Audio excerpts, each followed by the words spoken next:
നമസ്കാരം. ആഭിചാരത്തിന്റെ മറവിൽ പ്രായപൂർത്തിയാകാത്ത പെൺകുട്ടിയെ പീഡിപ്പിക്കാൻ ശ്രമിച്ചയാളെ അറസ്റ്റ് ചെയ്തത് പോക്സോ കേസിൽ. മുണ്ടക്കൽ സ്വദേശി ഷിനുവാണ് 11കാരിയെ പീഡിപ്പിക്കാൻ ശ്രമിച്ച കേസിൽ പിടിയിലായത്. ഇയാൾ അറസ്റ്റിലായതോടെ പൂജയ്ക്ക് എന്ന പേരിലെത്തി പീഡിപ്പിച്ചെന്ന് കാട്ടി വേറെയും സ്ത്രീകൾ രംഗത്തു വന്നു. ബ്ലാക്ക്മെയിൽ ചെയ്ത് പലരിൽ നിന്നും പണം തട്ടിയതായും പരാതി ഉയർന്നിട്ടുണ്ട്. കൊല്ലത്ത് അമ്മച്ചി വീട് എന്ന സ്ഥലത്ത് ശംഖ് ജ്യോതിശാലയം എന്ന സ്ഥാപനത്തിന്റെ ഉടമയാണ് പ്രതി. പരീക്ഷയ്ക്ക് ഉയർന്ന വിജയം ലഭിക്കുമെന്ന് വിശ്വസിപ്പിച്ച് പൂജയുടെ മറവിൽ 11കാരിയെ പീഡിപ്പിക്കാൻ ശ്രമിച്ചു എന്നാണ് പരാതി. പെൺകുട്ടിയോട് ഒറ്റയ്ക്ക് സംസാരിക്കണമെന്ന് ആവശ്യപ്പെട്ടതിന് പിന്നാലെ പ്രതി മാതാവിനെ പുറത്തു നിർത്തി ലൈംഗിക അതിക്രമം നടത്തിയെന്നാണ് പരാതി. തുടർന്ന് ഈസ്റ്റ് പോലീസിൽ നൽകിയ പരാതിയിലാണ് പ്രതി പിടിയിലായത്. ഷിനു ആദ്യമായല്ല പീഡന ശ്രമങ്ങൾ നടത്തുന്നതെന്നും വെളിപ്പെടുത്തലുണ്ട്. പൂജയ്ക്ക് എന്ന പേരിൽ വേറെയും സ്ത്രീകളെ ഇയാൾ മാനഭംഗപ്പെടുത്തിയിട്ടുണ്ടെന്നാണ് വിവരം. എന്നാൽ വെളിപ്പെടുത്തൽ നടത്തിയിട്ടുള്ള പലരും മാനഹാനി ഭയന്ന് പരാതി നൽകാൻ തയ്യാറായിട്ടില്ല. മന്ത്രവാദം വഴി ഉയർന്ന വിജയം നേടാൻ കഴിയുമെന്ന് മാതാപിതാക്കളെ വിശ്വസിപ്പിച്ചാണ് പെൺകുട്ടിയെ ഇയാൾ പീഡിപ്പിക്കാൻ ശ്രമിച്ചത്. കുട്ടിയെ ഒറ്റയ്ക്കൊരു മുറിയിലേക്ക് കൂട്ടിക്കൊണ്ടുപോയി വിവസ്ത്രയാക്കാൻ ശ്രമിക്കുകയും സ്വകാര്യ ഭാഗങ്ങളിലടക്കം ചരടുകൾ കെട്ടുകയുമാണ് ഇയാൾ ചെയ്തത്. അസ്വാഭാവികത തോന്നിയ പെൺകുട്ടി അമ്മയോട് വിവരം പറയുകയും തുടർന്ന് പോലീസിൽ അറിയിക്കുകയുമായിരുന്നു. കുട്ടിയുടെ ദേഹത്ത് ഏകദേശം 7ഓളം ചരടുകളും ഇയാൾ കെട്ടിയിട്ടുണ്ട്. പോലീസ് ചൈൽഡ് ലൈനിനെ വിവരം അറിയിച്ചിട്ടുണ്ട്.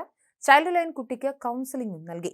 കുട്ടിയുടെ മൊഴി പോലീസ് രേഖപ്പെടുത്തി. പോക്സോ അടക്കമുള്ള വകുപ്പുകളാണ് ഇയാൾക്കെതിരെ ചുമത്തിയിരിക്കുന്നത്.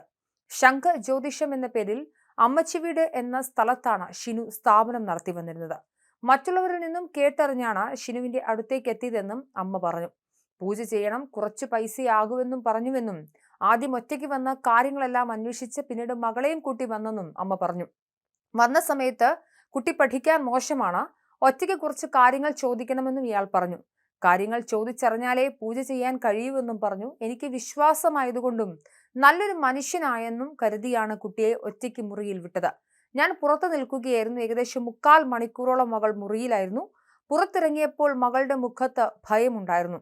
കാര്യങ്ങൾ ചോദിച്ചപ്പോൾ സ്വാമി മോശമായി സ്പർശിച്ചതായി തോന്നിയെന്ന് മകൾ പറഞ്ഞു. സ്വകാര്യ ഭാഗത്ത് സ്പർശിച്ചെന്നും മകൾ പറഞ്ഞു. ഇതാണ് അമ്മയുടെ മൊഴി. ഷിനുവിന്റെ മുറിയിൽ നിന്നും പൂജാ സാധനങ്ങളും വടിവാളും ചൂരലുകളും ചരടുകളും മറ്റും കണ്ടെത്തിയിട്ടുണ്ട്. ബാധ ഒഴിപ്പിക്കുക എന്ന പേരിൽ ചൂരൽ പ്രയോഗവും ഇയാൾ നടത്താറുണ്ടെന്നാണ് വിവരം. സംസ്ഥാനത്തിന്റെ വിവിധ ഭാഗത്തു നിന്നും ഇവിടേക്ക് ആളുകൾ എത്താറുണ്ട്. നേരത്തെ ടൈൽസ് പണിയെടുത്തായിരുന്നു ഷിനു ജീവിച്ചത്. കുറച്ചു കാലം മുൻപാണ് സ്വാമിയുടെ വേഷം കെട്ടി പ്രവർത്തിച്ചു തുടങ്ങിയത്. 10,000 മുതൽ 1 ലക്ഷം രൂപ വരെയാണ് ഇയാൾ പൂജയ്ക്ക് ഈടാക്കുന്ന ഫീസ്. മാത്രവുമല്ല, ആളുകളെ കൊണ്ടുവന്നാൽ ഇയാൾ കമ്മീഷൻ നൽകാറുണ്ടെന്ന വിവരവും ലഭിക്കുന്നുണ്ട് പോലീസിന്. എന്തായാലും വിശദമായ അന്വേഷണം നടക്കുകയാണ്.